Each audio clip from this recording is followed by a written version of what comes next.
Hello, BookTube. I did some errands today, and they were melancholy. A couple of them were melancholy. I visited the local comic shop, my LCS. Had its good moments. My favorite employee was there. He's still alive. He's still working. So that was fun to reconnect with him and to realize that not much has changed. Uh, and there were a couple of other places that were a little deserted or a little bit furtive. And also, Boston has made its mask mandate voluntary, even on public transportation, on closed subways. That's a little bit unnerving.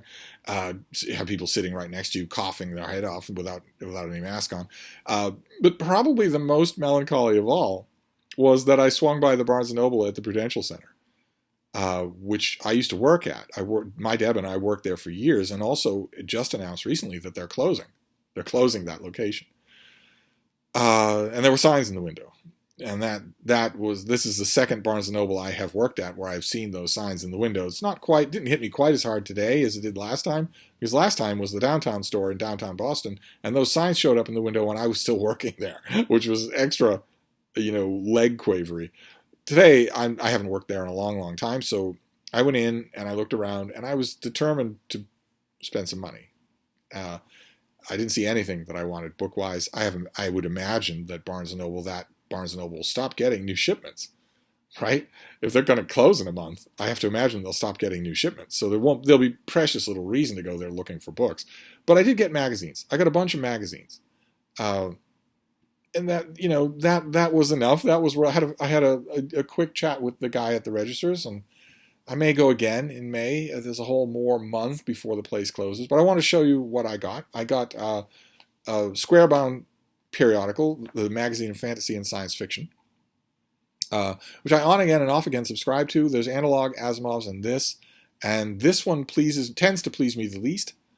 As the title implies, this is not just science fiction. Every once in a while there'll be stories of fantasy.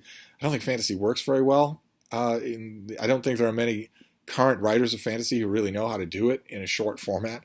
Every once in a while, though, I will find a standout story in this magazine, so I was happy to grab it, especially since I have an employee discount.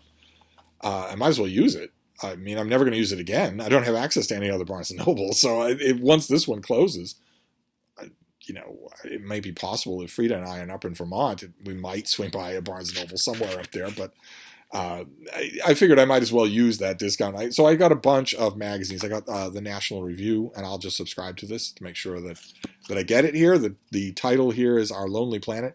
It talks about how all this talk about human overpopulation masks the real crisis, which is drastic declines in human populations. Not increases, but declines. Then I got New York Magazine. I'll definitely subscribe to this, because I never get this except at newsstands when it looks interesting. And it always ends up pleasing me. It always ends up interesting me. I got this one has Adam Tooze on the cover. Adam Tooze is the author of a string of really, really good books. Books that, if you're a fan of history, nonfiction, you really should read them. And this is a fawning profile of him, but there are a bunch of other things in here, a bunch of other stories in here that usually New York is worth my time.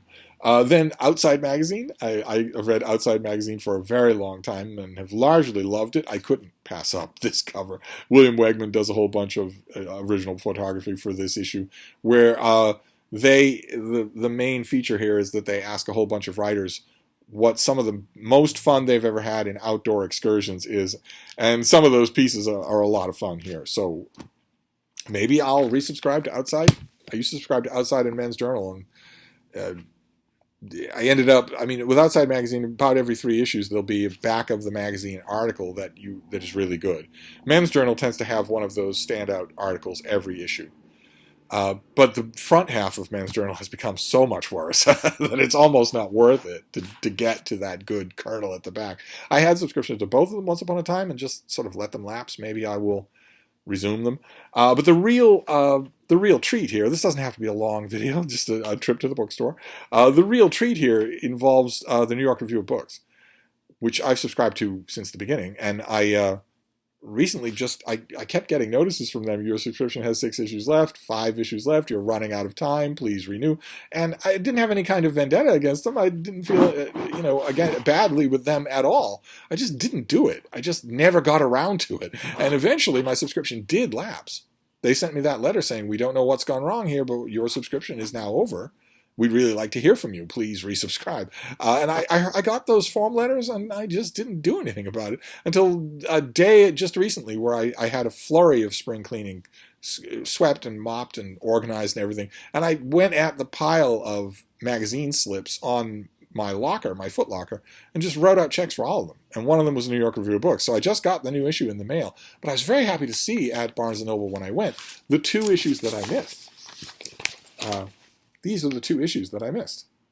So I now have a little pile of New York Review of Books to read. That's fantastic. It'll make for a lot of really great reading. So that was it. That was one of the last visits that I will make to Barnes & Noble.